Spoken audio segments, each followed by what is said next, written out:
باب number 22۔ General ابو حشام نے راجکماری کو محل کے ایک گوشے میں عزت و احترام کے ساتھ نظر بند کیا ہوا تھا۔ اس کے زخموں کے علاج پر خاص توجہ دی گئی تھی، جس کی وجہ سے 2 ماہ میں ہی اس کے زخم بھر گئے تھے۔ لیکن اس کے پتا کے قتل اور خاندان کی موت کا دکھ اتنی آسانی سے ختم ہونے والا نہ تھا۔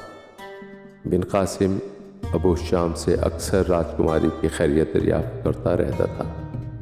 ابو حشام بن قاسم کو یہ کہہ کر دلاسا دے دیتا تھا کہ شیرنی اگر زخمی ہو تو اس کے سامنے جانے سے گریز کرنا چاہیے۔ آج پھر بن قاسم ضروری سرکاری کاموں سے فراغت پا کر راجکماری کی خیریت پوچھنا ہی چاہتا تھا کہ اس کی آنکھوں میں بسے ہوئے سوال کو جنرل ابو حشام نے پڑھ لیا۔ اس نے مسکراتے ہوئے کہا، آج شام بنت طاہر آپ کے حوالے کر دی جائیں گی۔ اب ہم دیکھتے ہیں آپ ان کا دل فتح کرنے میں کامیاب ہوتے ہیں یا وہ آپ کے دل پر فتح حاصل کرتی ہیں۔ انہوں نے ہمیں اپنے والد کی سلطنت کے خفیہ خزانے کا کوئی سراغ نہیں دیا، شاید آپ ان سے خزانوں کا راز اگلوانے میں کامیاب ہو جائیں۔ یہ خبر سنتے ہی بن قاسم کا چہرہ خوشی سے تمتمانے لگا۔ ابو حشام بھی اپنے نوجوان حاکم کو یوں بے ساختہ خوش ہوتا دیکھ کر مسکرا اٹھا۔ بن قاسم نے دونوں افسران سے مجھ پر حملہ کرنے کا منصوبہ سن کر اس کی منظوری دی اور ضروری دستاویزات پر دستخط کر کے محل کے رہائشی حصے کی طرف چلا گیا۔ وہ بہت شش و پنج میں مبتلا تھا۔ اسے سمجھ نہیں آ رہا تھا کہ وہ راجکماری کا استقبال کیسے کرے گا، اس راجکماری کا جس کے باپ کو اس کے لشکر نے قتل کر کے اس کا سر دمشق بھجوا دیا تھا، جس کا سارا خاندان جنگ کی بھیٹ چڑھ گیا تھا۔ وہ اس راجکماری کا سامنا کیسے کرے گا جس کے ملک پر وہ قابض ہو بیٹھا ہے اور جس کی پرجا اب اس کے غلام ہے۔ وہ اپنی سوچوں میں ہی کھویا ہوا تھا کہ ایک سپاہی نے بنت طاہر کی آمد کی خبر دی۔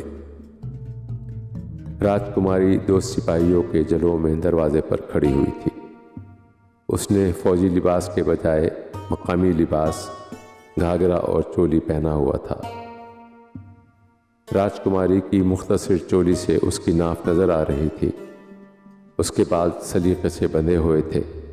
آنکھوں میں اداسی کے باوجود وہی چمک تھی جس نے بن قاسم کو پہلے ہی نظر میں اپنا اسیر بنا لیا تھا۔ بن قاسم نے راجکماری کو ڈیوڑی پر کھڑے ہوئے دیکھ کر کہا، مرحبا مرحبا بنت طاہر، سندھ کا نیا حکمران آپ کو خوش آمدید کہتا ہے۔ راجکماری نے اندر آتے ہوئے کہا، مجھے میرے ہی گھر میں خوش آمدید کہنے کا حق تمہیں کس نے دیا ہے؟ جہاں اس وقت تم کھڑے ہو یہ وہی جگہ ہے جہاں مجھے ہر شے سے بڑھ کر چاہنے والے میرے پتا کھڑے ہوتے تھے۔ یہ وہی جگہ ہے جہاں میں ان کے سر پر پگڑی باندھا کرتی تھی اور میری ماں ایک تھالی میں جلتے ہوئے دیوں کو رکھ کر ان کی آرتی اتارتی تھی۔ یہ میرا گھر ہے جہاں تم گھس بیٹھے ہو۔ بن قاسم نے تحمل سے راجکماری کی بات سننے کے بعد کہا، آپ کا غضبناک ہونا بجا ہے، لیکن جو کچھ بھی ہوا وہ ایک جنگ کے نتیجے میں ہوا۔ جنگوں میں ایسا ہی ہوا کرتا ہے اور ہوتا رہے گا۔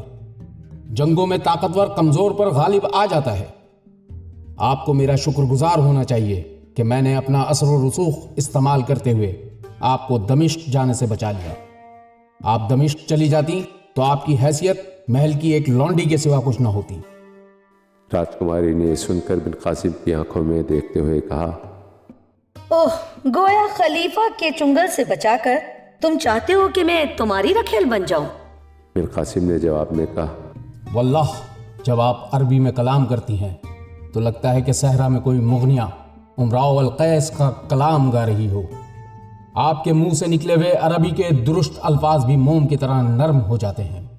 واللہ آپ کے کلام میں غضب کی غنائیت ہے۔ آپ یقین کریں، میں اپنی مرحومہ ماں کی قسم کھا کر آپ کو کہتا ہوں کہ میں نے اس طرح کبھی سوچا تک نہیں۔ بس اتنی سی گزارش ہے کہ مجھے حاکم سندھ تسلیم کر لیں اور مجھے حاکم سندھ ہی پکاریں۔ اب آپ راجکماری نہیں ہیں۔ راجکماری نے ترکی بترکی جواب دیتے ہوئے کہا، میں تمہیں کبھی بھی حاکم سندھ نہیں تسلیم کروں گی، چاہے میری جان کیوں نہ چلی جائے۔ میر قاسم نے کچھ دیر سوچنے کے بعد کہا، اچھا یوں کر لیں کہ آپ مجھے بن قاسم پکار سکتی ہیں، اور مجھے اجازت دیں کہ میں آپ کو بنت داہر کہہ کر پکاروں۔ راجکماری نے جواب میں کہا، بنت داہر تو میں ہوں، یہ فخر مجھ سے کوئی نہیں چھین سکتا۔ بن قاسم نے دھیمے لہجے میں کہا، قابل احترام بنت داہر، میں آپ کا فخر چھیننا بھی نہیں چاہتا۔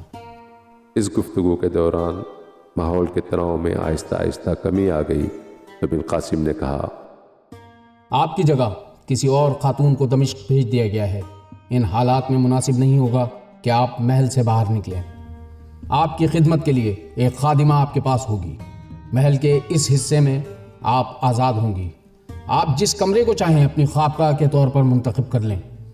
میری صرف اتنی سی خواہش ہے کہ آپ مجھے سندھ کی ثقافت، تاریخ، تہذیب اور یہاں کے مذاہب کے بارے میں بتائیں، اس پر اسرار ملک کے اسرار مجھ پر کھولیں۔